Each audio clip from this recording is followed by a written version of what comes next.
Olá, meus irmãos, que a graça e a paz do Senhor Jesus esteja com você. Estamos de volta mais uma vez para juntos estudarmos mais uma lição da Escola Bíblica Dominical. Desta feita, vamos estar estudando a lição de número 11 da revista de adulto da editora Betel, que traz por tema nesse trimestre profetas menores do Antigo Testamento, proclamando arrependimento, justiça e fidelidade a Deus, anunciando a esperança da salvação através do Messias. O comentarista da lição é o pastor Antônio Paulo Antunes, e a lição, como já frisei aqui, é a lição de número 11, que tem por título Ageu, um chamado para despertar da inércia.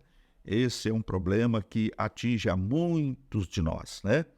Muitas vezes somos levados pelo desânimo e paramos de fazer a obra de Deus, né? Muitas vezes decepcionado, muitas vezes vendo que já não é mais a mesma coisa, e é exatamente isso que nós vamos estar vendo nesta lição. Nós sabemos aí que após Babilônia ter destruído, né, Jerusalém, ter destruído o templo, depois de 70 anos de cativeiro, o rei Ciro, depois o rei Dário, autoriza o retorno do povo para a sua pátria, para a sua terra, para poder reedificar os muros, reedificar a cidade e, principalmente, reconstruir o templo que estava destruído. Então, a primeira leva foi, nós vemos aí que com muita alegria eles, né, começaram a desobstruir tudo aquilo que estava lá entulhado e começaram a levantar, mas logo foi, né, tomado pelo desânimo,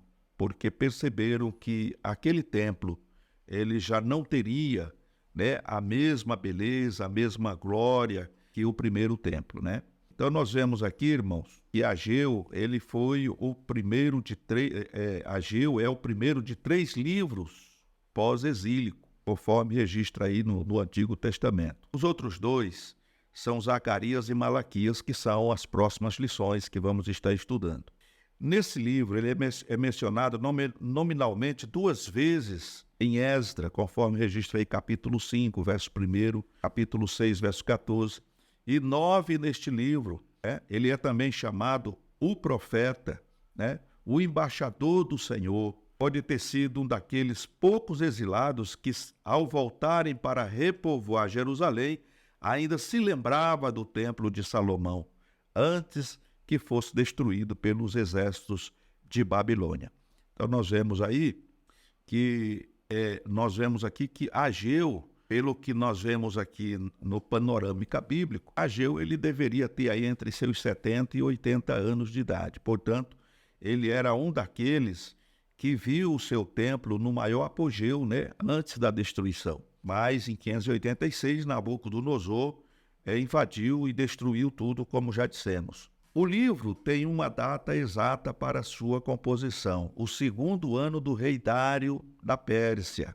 Então, aqui nós vemos que o povo que estava no exílio, os remanescentes, eles retornam para Jerusalém em 3 levas, né? A primeira leva, a segunda e a terceira leva. E acontece exatamente nos reinados de Ciro e Dario ou Dário, né? Eles retornam para Jerusalém. Nós vamos ver que o conteúdo histórico deste profeta vai nos mostrar que quando eles retornam para Jerusalém e começam a reconstrução do templo, eles foram, né, hostilizados pelos samaritanos e por outros povos vizinhos ali. E eles combateram o povo de Israel fisicamente, de modo que abateu no povo um desânimo total e eles acabaram deixando de lado a construção do templo e foram cada um cuidar da sua própria vida, né? Reconstruir as suas casas, estucar as suas casas, conforme nós vamos ver aí, né, na mensagem do profeta. Deixaram para segundo ou para terceiro plano aí a reconstrução do templo e começaram a usar uma desculpa, né, dizendo que ainda não era tempo de reconstruir a casa do Senhor. E por conta disso, o Senhor Deus levanta o profeta Ageu, trazer esse alerta para o povo, não diretamente ao povo, mas ele a mensagem vem para Zorobabel, que era o governador, e a Josué, que era o sumo sacerdote, para que eles encorajassem o povo para que retomasse a reconstrução do templo, porque até então a única coisa que eles tinham feito ali era reconstruir o altar. Mas quando viram que não tinha mais ouro, não tinha prata, não tinha mais aqueles ornamentos que tiveram na época quando Salomão construiu o templo, né, o desânimo se abateu sobre esse povo e eles voltaram cada um a cuidar da sua própria vida e o esmorecimento foi total e geral. Então nós vemos aqui que o textuário vem dizendo: assim diz o Senhor dos Exércitos, aplicai os vossos corações aos vossos caminhos. Ageu capítulo 1, verso 7. A verdade aplicada diz ainda: o discípulo de Cristo precisa estar sempre revendo suas prioridades, se estão de acordo com a palavra de Deus. Os objetivos da lição são 3 e o primeiro é apresentar o cenário do profeta Ageu, destacar a necessidade de arrependimento e terceiro, extrair lições do livro de Ageu para os nossos dias. E o texto, né, de referência está registrado aqui no livro do profeta Ageu, capítulo 1, do versículo 1 ao 4, que diz: no ano segundo do rei Dário, no 6º mês, no 1º dia do mês, veio a palavra do Senhor pelo ministério do profeta Ageu a Zorobabel, filho de Sealtiel, príncipe de Judá, e a Josué, filho de Josadaque, o sumo sacerdote, dizendo: assim fala o Senhor dos Exércitos, dizendo: este povo diz, não veio ainda o tempo em que a casa do Senhor deve ser edificada. Veio, pois, a palavra do Senhor pelo ministério do profeta Ageu, dizendo: é para vós tempo de habitardes nas vossas casas estucadas, e esta casa há de ficar deserta? Então, essa era duas perguntas, né, que nós vemos aqui. A primeira é que eles diziam que não era tempo ainda de edificar a casa do Senhor. Talvez por medo, por outro lado, por desânimo, né? Porque quando a gente vai para o livro histórico, né, o panorâmica histórico, nós vamos ver que o povo samaritano, e não só os samaritanos, mas os vizinhos também, de outras regiões ali, eles vieram para cima do povo de Israel, né, para cima dos judeus, né? Não foi apenas falácia, eles vieram para impedir mesmo que o templo fosse reconstruído. E isso acabou desfalecendo o povo e eles pararam com a construção. Aqui na introdução nós vemos que veremos como Deus, por meio do profeta, repreende, desafia e anima o seu povo. As palavras proféticas mostraram uma estreita relação entre a obediência e a bênção de Deus.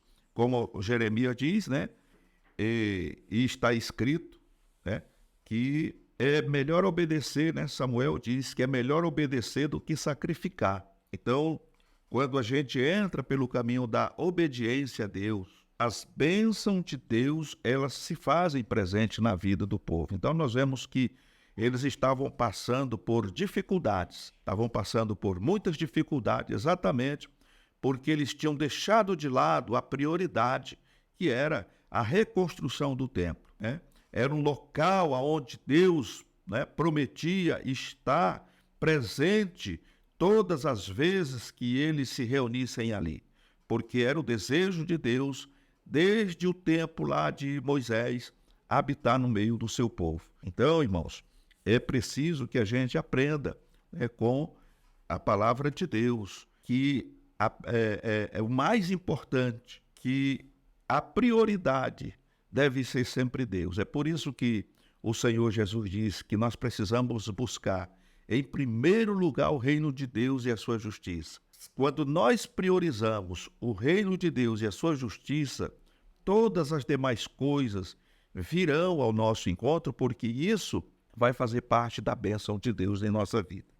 Então nós vemos aqui que no primeiro tópico vem falando sobre o cenário do profeta Ageu. E aí vemos aqui que o nome Ageu significa festivo, minha festa de gratidão. Ageu foi a primeira voz profética a ser ouvida depois do exílio babilônico.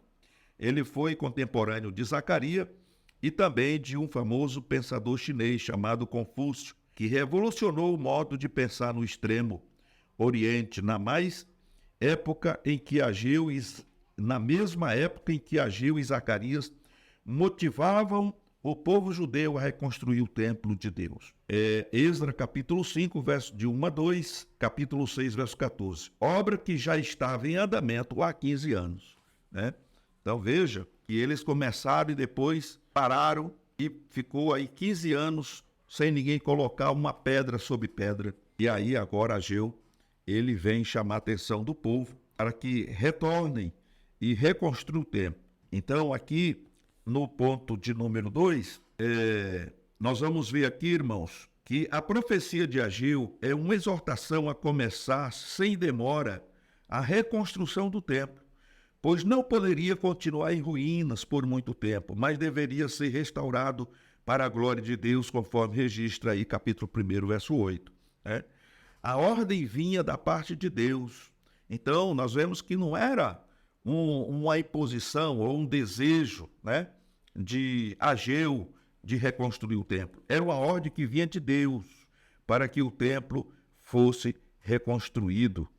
Subi ao monte e trazei madeira e edificai a casa, e dela me agradarei, e eu serei glorificado, diz o Senhor. Ageu capítulo 1, verso 8. Então, Ageu entrega a mensagem para Zorobabel e para Josué, o sacerdote.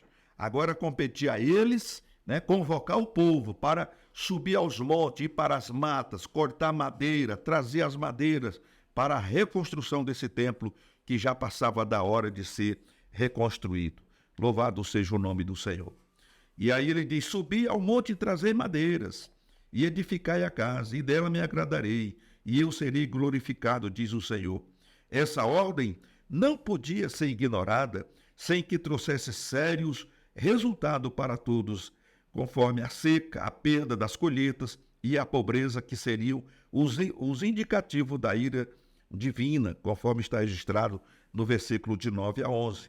Por outro lado, Deus abençoaria e traria uma rápida e perene salvação ao seu povo, se mediante o esforço coletivo o templo fosse reconstruído. Ageu, capítulo 8, capítulo 1, verso 8, capítulo 2, verso 6 a 9, e depois do verso 20 a 23. Então, quando a gente olha, irmão, para o cenário de todas essas lições que estamos estudando acerca dos profetas menores, nós vamos vendo o Senhor advertindo o povo. E a advertência, ela vem juntamente com algumas calamidades.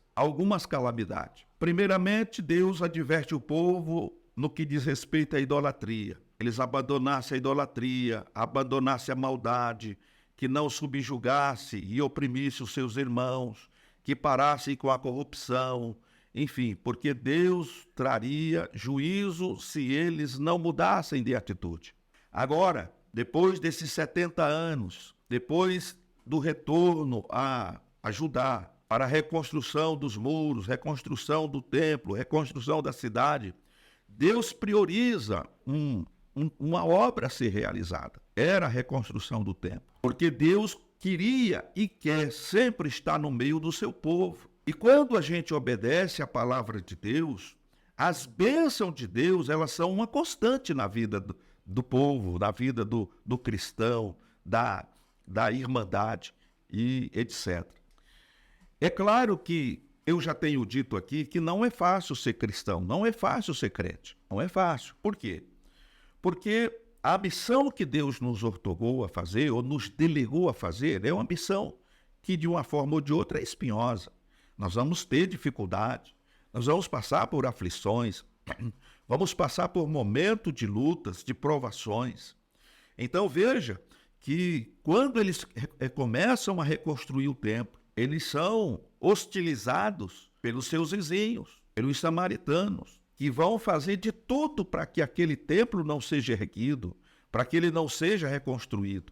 E eu acredito que houve embates, fisicamente falando, houve lutas, né? E isso acabou trazendo, né, o desânimo naquelas pessoas para que eles desistissem do trabalho. Mas, por conta disso, o Senhor começou a permitir que a seca, que a falta de chuva, e as coisas começassem a ficar complicadas para eles, né? Porque Deus tem prioridade e tem pressa de fazer as coisas. E Ele conta conosco. Então nós podemos ter a melhor casa, nós podemos colocar até ouro em pó na nossa casa, não tem problema, mas a prioridade tem que ser a casa de Deus, né? Como no caso aqui de Ageu. Era preciso reconstruir o templo, porque através do templo o povo teria a presença de Deus e poderia voltar a adorar o Senhor, né? Poderia voltar a glorificar o nome do Senhor.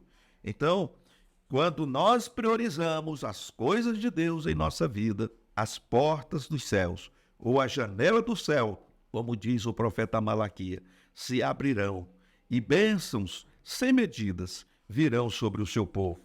Louvado seja o nome do Senhor. No terceiro ponto aqui nós vamos ver a convocação e a reconstrução do templo.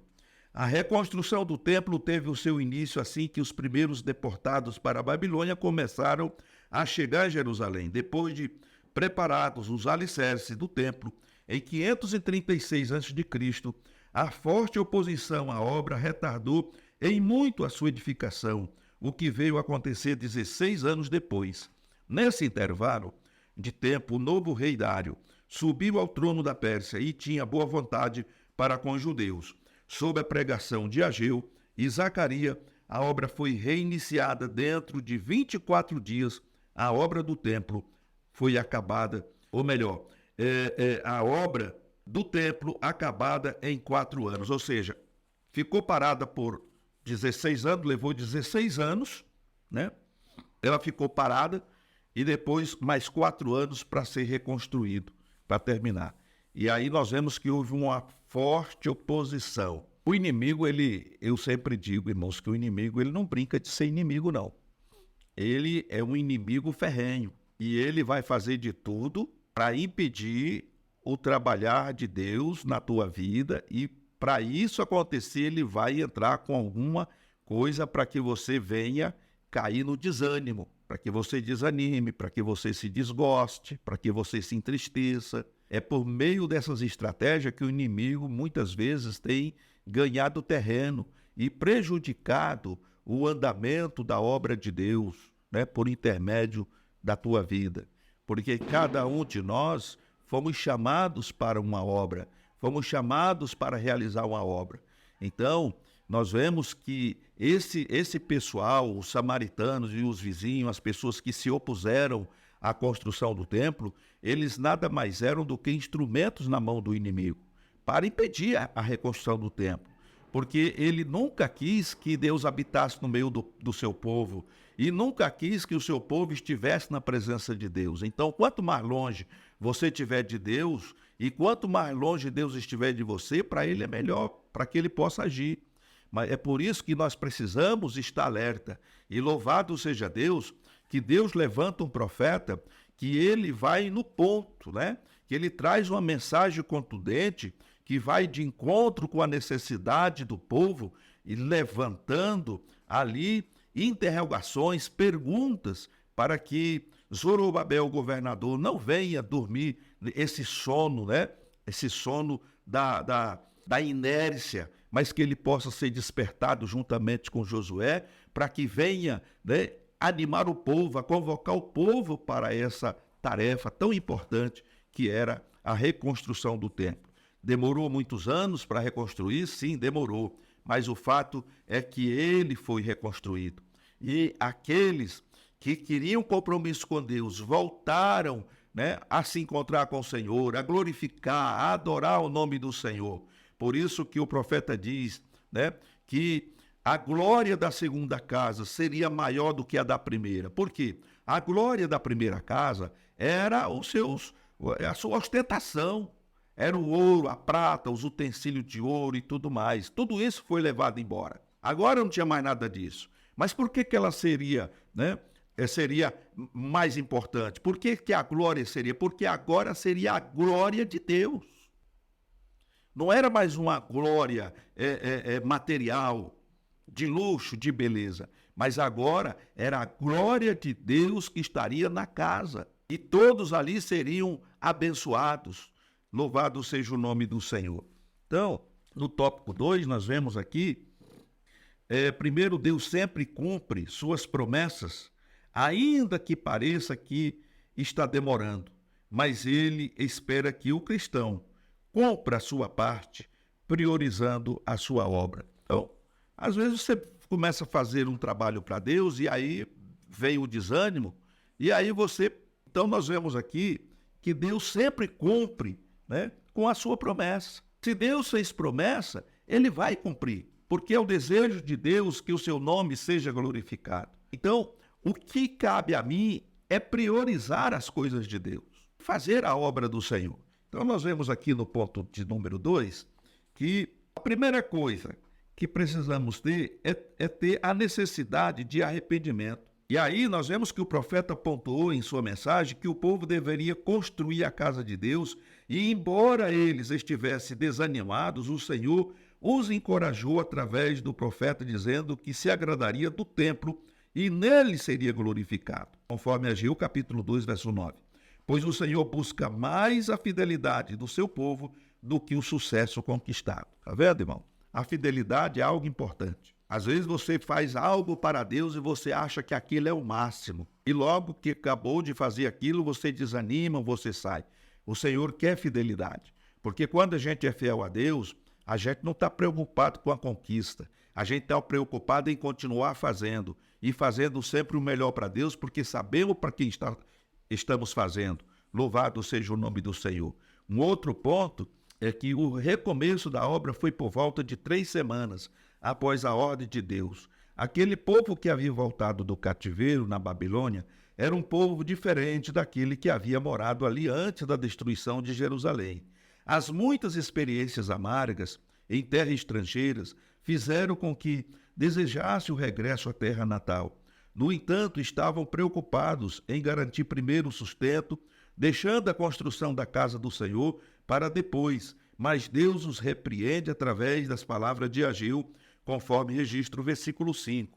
A aceitação da palavra do profeta e a obediência foi unânime, começando por sua liderança. Então, a preocupação diante da oposição era que eles deveriam reconstruir a sua casa. Já que nós não podemos construir o templo, vamos cada um cuidar da nossa própria casa. Vamos cuidar da terra, plantar, porque sem comida não dá para sobreviver. Vamos trabalhar, vamos colher. E aí, eles estavam praticando o quê? Uma desobediência, porque não estavam priorizando a obra de Deus.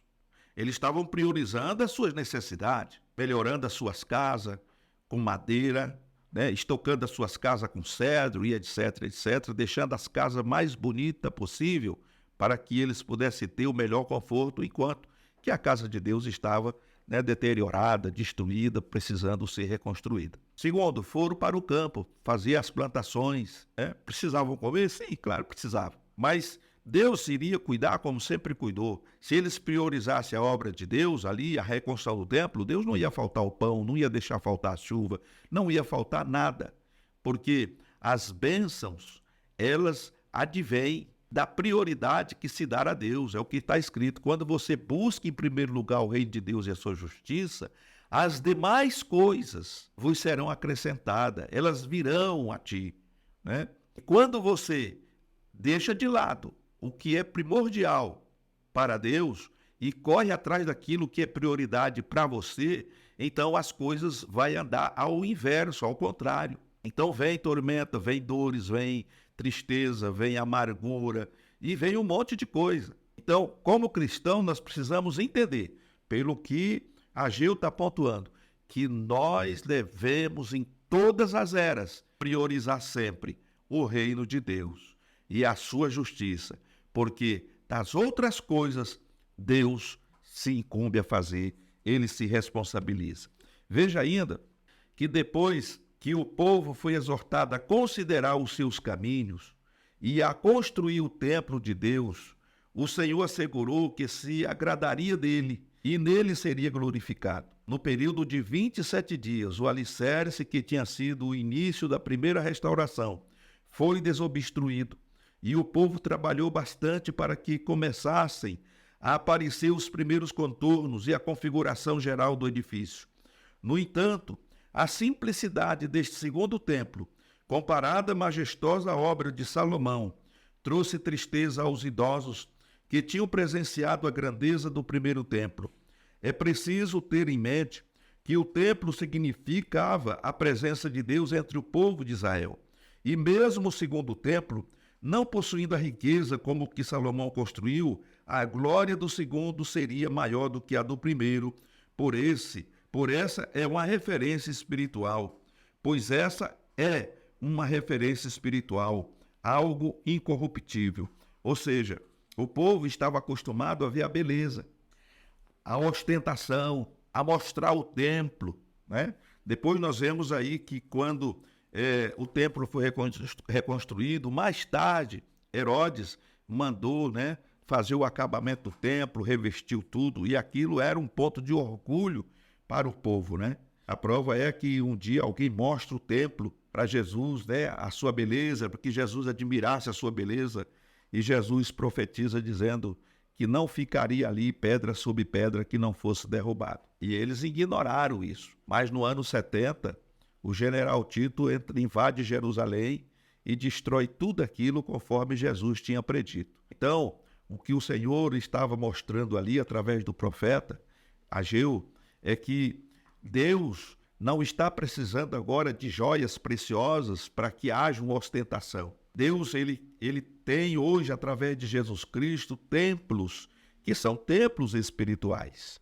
Então, a glória desses templos é bem maior do que a glória do primeiro templo, que foi construído, né, com materiais e que foi depois destruído, que foi levado embora, enfim, esse templo que hoje que apontava para essa segunda glória, né? A glória da segunda casa será maior do que a primeira.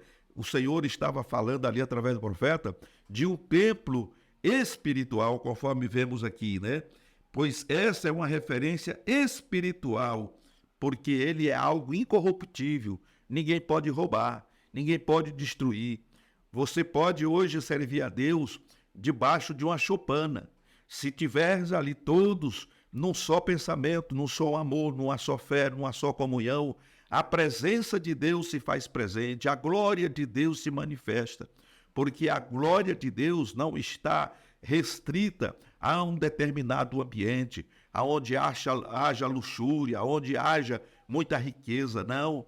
Nós hoje nos tornamos, conforme o apóstolo Paulo, em templo, nós somos casa de Deus, nós somos morada de Deus, nós somos templos do Espírito Santo. Glória a Deus por isso. Então hoje, a glória dessa segunda casa é bem maior do que aquela casa que foi construída por mãos humanas. Bendito seja o nome do Senhor. Um outro ponto é que Deus promete abençoar o povo. A história do povo era de escassez, mas seu futuro seria de bênção. O povo atentou para as palavras de Deus por meio do profeta e recomeçaram a obra do templo, obedecendo à ordem de Deus. Por isso, o Senhor os convidou a observarem com cuidado o que aconteceria nos meses seguintes, porque sua palavra se cumpriria, dando-lhes bênção que tanto desejavam e precisavam em seus campos como sinal de renovo e graça. Oh, maravilha! Então, nós vemos aqui, é comprovado o que Deus estava falando com o povo. Vocês cuidem da casa do Senhor, reconstruam, tirem o entulho, limpe tudo ali em volta e comece a reconstrução. Não se preocupe, porque eu vou cuidar de vocês. Eu vou mandar chuva na estação certa. Eu vou fazer a planta crescer, florescer, frutificar. De fome vocês não vão morrer, de sede vocês não vão morrer. A bênção de Deus vai estar com vocês. Vocês não vão precisar correr atrás de bênção, porque a bênção vai estar junto com vocês aonde vocês estiverem. E aí nós vemos aqui o resultado. Louvado seja o nome do Senhor. Por isso o Senhor os convidou a observarem com cuidado o que aconteceria nos meses seguintes, porque sua palavra se cumpriria, dando-lhes bênção que tanto desejavam. O que eles desejavam? Comida, bebida, ter conforto, ter condições dignas de sobrevivência. Então o Senhor vinha cumprir, dando-lhes as bênçãos tanto eles desejavam e precisavam em seus campos, como sinal de renovo e graça. Bendito seja o nome do Senhor. Tá vendo, irmãos, como é importante ser fiel a Deus? Essa é uma condição primordial na vida do cristão. É por isso que nós não podemos, irmãos, transigir com o pecado. Ou você é fiel a Deus, ou você não é fiel a Deus. Se você é fiel a Deus, você é abençoado. O Senhor diz, se você é fiel no pouco, sobre o muito te colocarei. Não importa, você não precisa ganhar uma fortuna muito grande para ser abençoado. Com aquilo que Deus tem te dado, você pode ser abençoado, desde que você seja fiel ao Senhor, que você priorize a obra de Deus, o trabalhar de Deus, que você faça aquilo que o Senhor tem colocado em tuas mãos para fazer, para realizar. Faça com amor, faça com carinho, faça segundo a tua força, porque Deus não vai exigir nada além daquilo que você não é capaz de fazer. Por isso que tudo que vier à tua mão fazer, faça-o conforme as tuas forças, para a glória do Deus Pai, para a glória do Deus Filho, para a glória do Deus Espírito, e o nome do Senhor será glorificado e você será abençoado. No terceiro e último tópico, nós vamos ver aqui Ageu para hoje. Ageu encontrou um povo desanimado para a reconstrução de uma obra que já havia começado a ser feita há alguns anos, após a volta do exílio babilônico. Mas o povo se intimidou com a oposição dos inimigos, principalmente dos samaritanos. A obra do templo precisava ser concluída, mas além de desanimados, intimidados e sem recursos, o povo estava com suas prioridades focadas em suas vidas particulares. Estavam preocupados em reerguer suas casas, enquanto a casa do Senhor estava abandonada.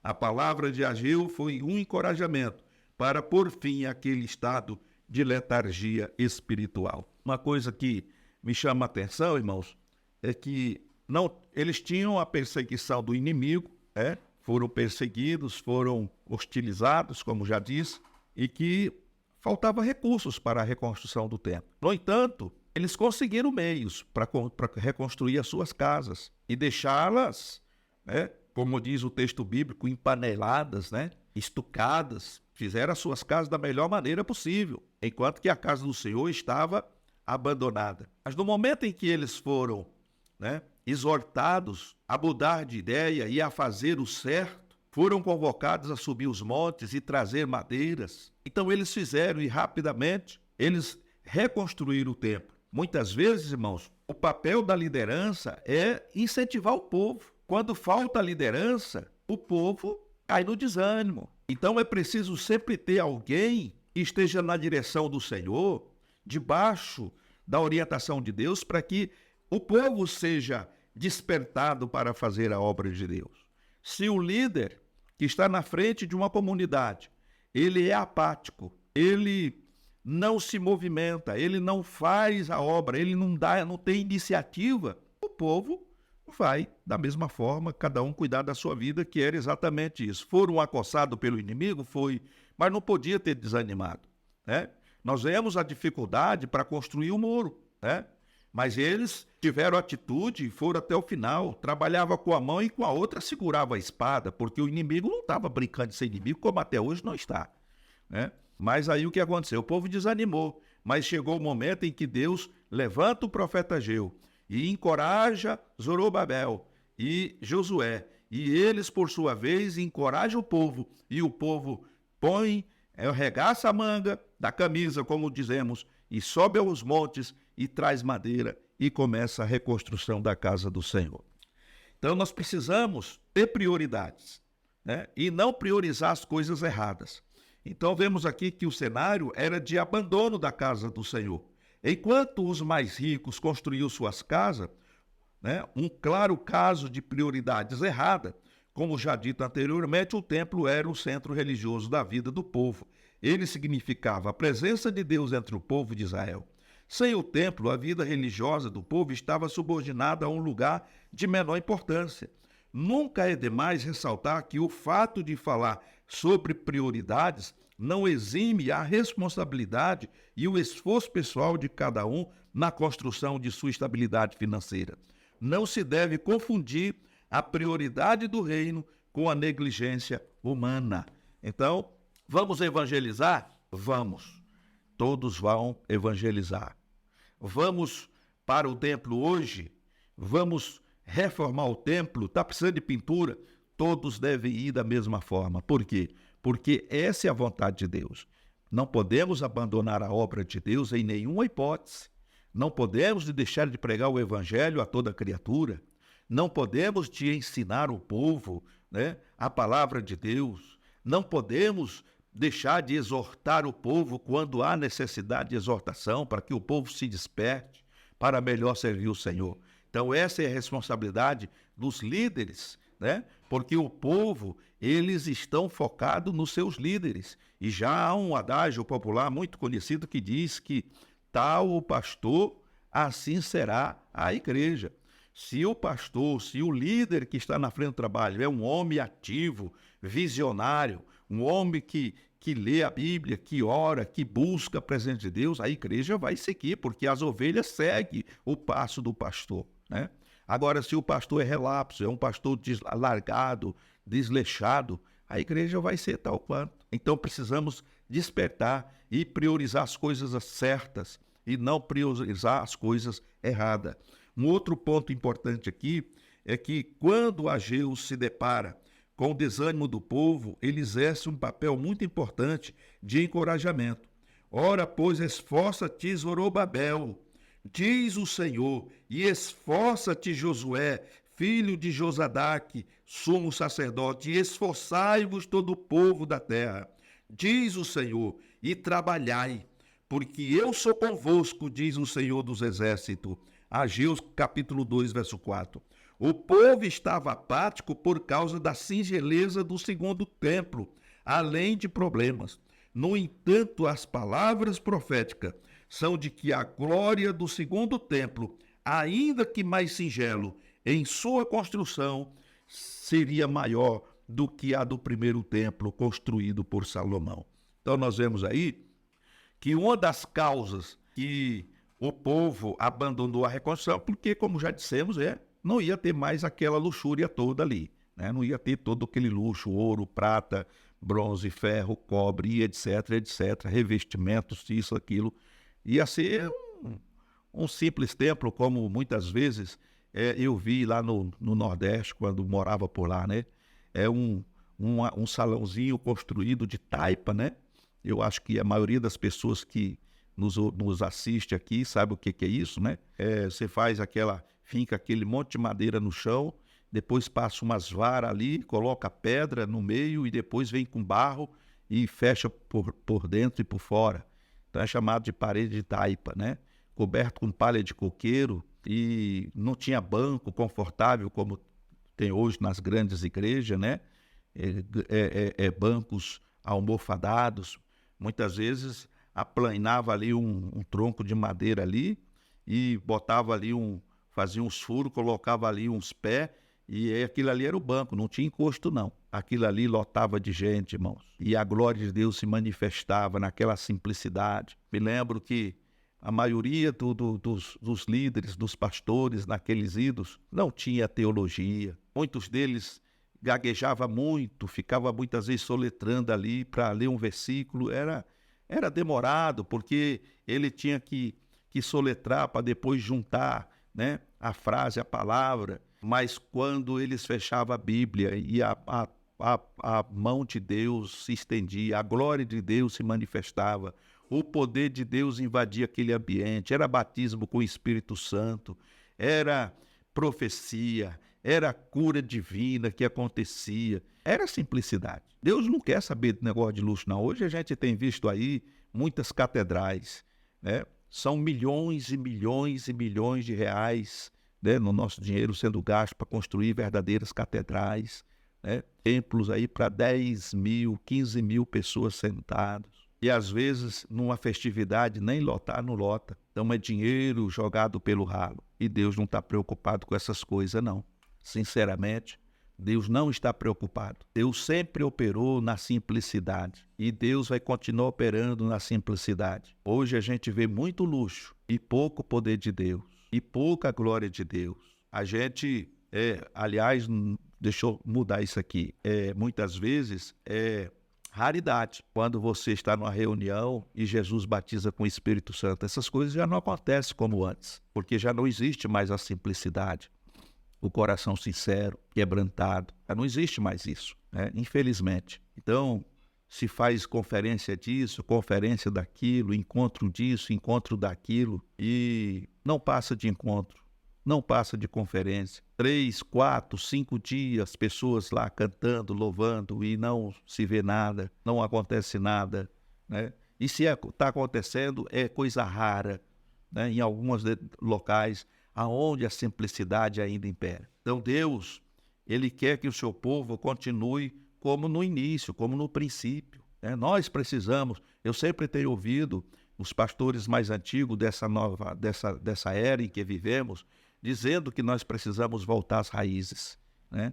Muitas coisas que nós fazíamos no passado já não fazemos mais, porque o poder, porque o brilho da riqueza tem ofuscado a visão espiritual de muitos líderes.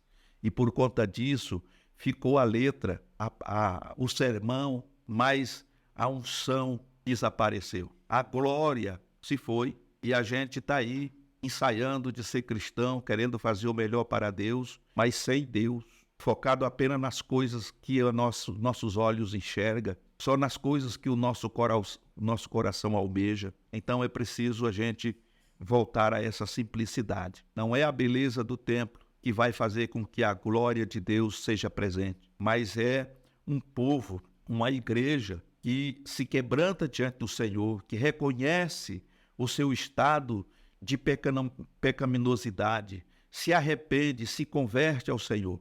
É isso que vai fazer a diferença. Podemos congregar debaixo de uma lona de circo, podemos congregar debaixo de uma árvore. Eu tenho convicção de que debaixo de uma árvore, ou debaixo de uma lona de circo, quando se busca o Senhor com um coração sincero e quebrantado, a glória de Deus se manifesta. E muitas vezes nessas grandes catedrais são coisas que acontecem ali que não têm nenhum significado. São meras reuniões, meros formalismos, meros rituais, meras liturgias, e a glória de Deus não se manifesta. Canta-se bonito, glorifica, mas a glória de Deus não se manifesta, porque está tudo fora do lugar. Que Deus tenha misericórdia da sua igreja e que os fiéis continuem firmes na presença do Senhor. Então nós vemos aqui que Deus fez uma promessa a Zorobabel dizendo que o faria como um anel de selar. Ageu capítulo 2, do verso 21 a 23. O anel de selo continha o nome do rei e era isso que validava os documentos daquela época. O anel de selar, portanto, representava a autoridade do rei. Zorobabel, governador de Judá, e descendente de Davi, seria o anel de selar de Deus, seu representante oficial na terra. Essa profecia ultrapassa Zorobabel, remetendo para o Messias que haveria de vir. Nós vemos ainda aqui na conclusão que o profeta Ageu usa a história para celebrar a glória suprema do templo messiânico definitivo que ainda estava por vir e incentiva as pessoas com a promessa de paz, prosperidade, governo divino e bênção ainda maiores durante o milênio. Dado a nossa limitação, nem sempre conseguimos enxergar a grandeza dessas bênçãos, porque ficamos focados apenas nas bênçãos materiais. Então esse é um dos pontos da profecia de Ageu, que além de mostrar para o povo a importância da glória de Deus na segunda casa, apontava também, por intermédio da descendência de Zorobabel, a vinda do Messias e, por fim, a implantação do reino milenial, ou milenial, quando o Senhor governará e aí sim toda a glória será tributada a Deus e não somente às coisas materiais que hoje, infelizmente, nós nos focamos.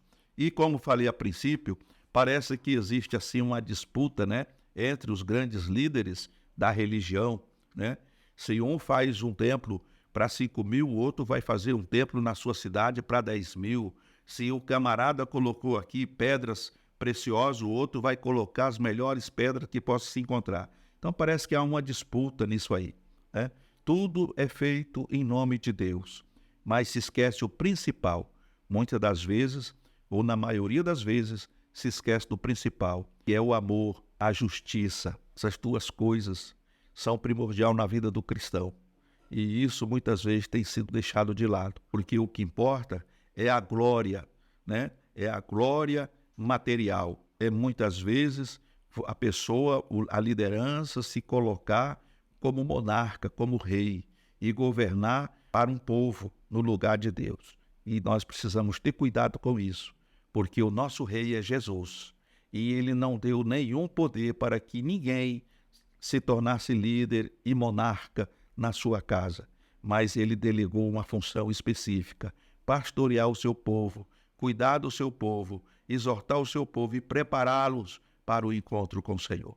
Meus queridos irmãos, que Deus vos abençoe e vos guarde. Permitindo Deus, estaremos de volta numa outra oportunidade, em nome do Senhor Jesus. Portanto, fiquem todos na paz do Senhor e até lá, se Ele assim nos permitir.